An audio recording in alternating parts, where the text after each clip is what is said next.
তখন তার কাছে নিয়ে বললো যে ভাই এই যে পানি নিয়ে আসছি, পানি খান।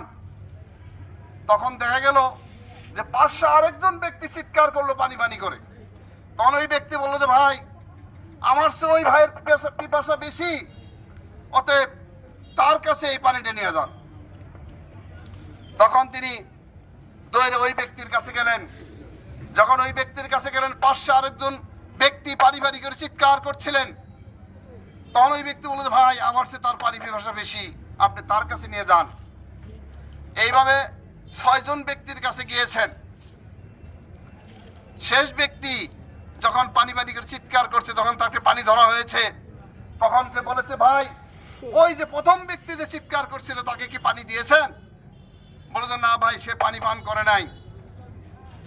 এই মুমূর্ষু ব্যক্তিরা মুমূর্ষু অবস্থায় যে মানবিক পরিচয় দিয়েছেন, সেইটাই হলো আশ্চর্যজনক ঘটনা।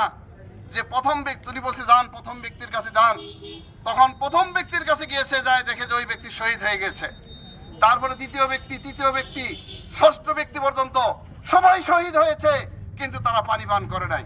প্রিয় ভাইয়ের আমার, সেই মানবিক এই ইয়ারমুকের যুদ্ধে যারা অংশগ্রহণ করেছিলেন, তারা আরবের সেই লোকেরাই ছিলেন যে লোকেরা মারামারি কাটাকাটি করত, যে লোকেরা রক্তপাত ঘটাতো, যে লোকেরা দেশের মধ্যে সন্ত্রাস চুরি ডাকাতি করত, তারাই ওই ইয়ারমুকের যুদ্ধে অংশগ্রহণ করেছিলেন এক সময়।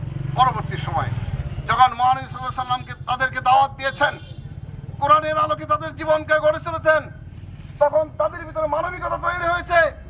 তাদের শেষ নিঃশ্বাস ত্যাগ করেছে, কিন্তু নিজেরা একজনের আগে আরেকজন পানি পান করেনি। তাই এই স্বার্থবাদী রাজনীতি, স্বার্থ পরিত্যাগ করতে হবে, ন্যায় নীতি প্রতিষ্ঠার জন্য চেষ্টা চালাতে হবে, এবং প্রত্যেকের মধ্যে সততা এবং ন্যায় নীতি নিয়ে আসতে হবে। একজন আরেকজনকে অগ্রাধিকার দিতে হবে।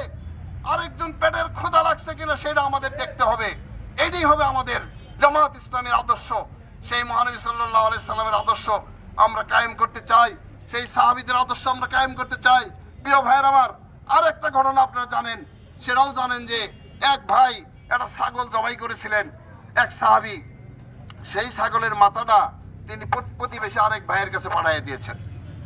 সেই ভাই তিনি কি করেছেন, চিন্তা ভাবনা করছেন যে আমার তো কিছু খাবার আছেই, তাহলে আমার সে বোধহয় আমার পাশের যে ব্যক্তি আছে এই ব্যক্তির বোধহয় মানে সমস্যাটা বেশি, তাহলে আমি পাঠাই দিই। এইভাবে ঘুরে 6-7 বাড়ি ঘুরে শেষ পর্যন্ত প্রথম যে পাঠাইছিলেন ওই বাড়ির কাছে ফিরে আসছে। কেউ এই স্বার্থটা গ্রহণ করে নাই। এই জন্য স্বার্থ ত্যাগ করে, ত্যাগী হয়ে এই জাতিকে রক্ষা করার জন্য এই দেশের দেশবাসীকে আগে আসতে হবে, এই দেশের যুব সমাজকে আগে আসতে হবে। এই দেশ এবং জাতিকে রক্ষার জন্য এখানে নিঃস্বার্থভাবে কাজ করার জন্য আমাদের মানসিকতা তৈরি করা হয়। আমরা এই জামাত ইসলামের মাধ্যমে, কোরআন হাদিসের প্রশিক্ষণের মাধ্যমে আমরা এই জাতির লক্ষ্যে আদর্শ এবং ত্যাগী জাতিতে পরিণত করতে চাই, এবং আদর্শ মানুষে পরিণত করতে চাই, যারা নিজের স্বার্থ নয় জাতির স্বার্থে যারা কাজ করবেন। এই ধরনের লোক তৈরি করার জন্য বাংলাদেশ জামাত ইসলামী দেশে কাজ করছে। এই জন্য আমি আপনাদের কাছে আহ্বান রাখতে চাই যে আসুন, আজকে বিগত সময়ে ভোট বন্ধ হয়ে গেছিল। আপনারা জানেন যে সেখানে ভোটের দেওয়ার জন্য মানুষ কেন্দ্রেই যায় নাই। এখন সামনে একটা নির্বাচন আসবে, এই দেশে কয়েকবার যারা ভোট দিতে পারেন নাই তারা ভোট দিবেন। আমি আপনাদের কাছে আহ্বান রাখতে চাই যে আসুন, নির্বিঘ্নে ভোট কেন্দ্রে গিয়ে ভোট দিয়ে ইসলামের পক্ষে রায় দেন, ইসলামকে জয়যুক্ত করুন। এদেশের সংসদে ইসলামের লোকদেরকে পাঠিয়ে দিন, যাতে করে এই দেশটা সেখান থেকে আইন পাশ করে সব ধরনের সন্ত্রাস বন্ধ করে দেওয়া যেতে পারে, সেখান থেকে আইন পাশ করে সব ধরনের চাঁদাবাজি বন্ধ করে দেওয়া যেতে পারে, সেখান থেকে আইন পাশ করে এই দেশকে একটা আদর্শ রাষ্ট্র পরিণত করা যেতে পারে। তার জন্য আমাদের চেষ্টা চালাতে হবে। প্রিয় ভাইয়ের আমার, বাংলাদেশ জামাত ইসলামী এই দেশে এই ধরনের কাজ করছে এবং মানুষ গঠন করার জন্য চেষ্টা করছে। এখানে রেডিমেড নেতার কোনো স্থান হয় না, এটা আপনারা জানেন। জামাত ইসলামী তার নেতৃবৃন্দকে তিলে তিলে গড়ে তুলেছে এবং তারা প্রশিক্ষণ দিয়ে দিয়ে একজন প্রত্যেককে আদর্শ নাগরিক পরিণত করার জন্য জামাত ইসলামী চেষ্টা করেছে। এই জন্য দীর্ঘ সময়ে প্রায় এই 54 বছর, প্রায় 47 বছর ধরে, 46 বছর ধরে জামাত ইসলামী দেশে কাজ করে হাজার হাজার নেতাকর্মী গড়ে তুলেছেন। অতএব জামাতকে চোখ রাঙায় কোনো লাভ হবে না, কারণ জামাত ইসলামী এই পুরনো বছর জুলুম নির্যাতনের শিকার হয়েছে, জেল জুলুমের শিকার হয়েছে। এদেশের মানুষের এদেশে তারা নেতৃত্ব দিয়েছে এবং তারা কেউ পঙ্গু হয়েছে, কেউ চোখ হারিয়েছে, কেউ হাত হারিয়েছে, কেউ মার্চে মাস জেলের প্রকোষ্ঠে গেছে। আমাদের এটি মাজাউল ইসলাম ভাই 12 বছর জেলের প্রকোষ্ঠে তিনি অবস্থান করেছেন, তারপরে তিনি বেরিয়েছেন। কোর্ট তাকে এখন নির্দোষী দিয়েছে। আপনারা জানেন যে আমার বিরুদ্ধে একটা মামলা হয়েছিল এই তারাকান্দি এই যেটিকে মানে সারখানা গেটে, আমাকে তাকে আগুন দেওয়ার অপরাধী করা হয়েছিল।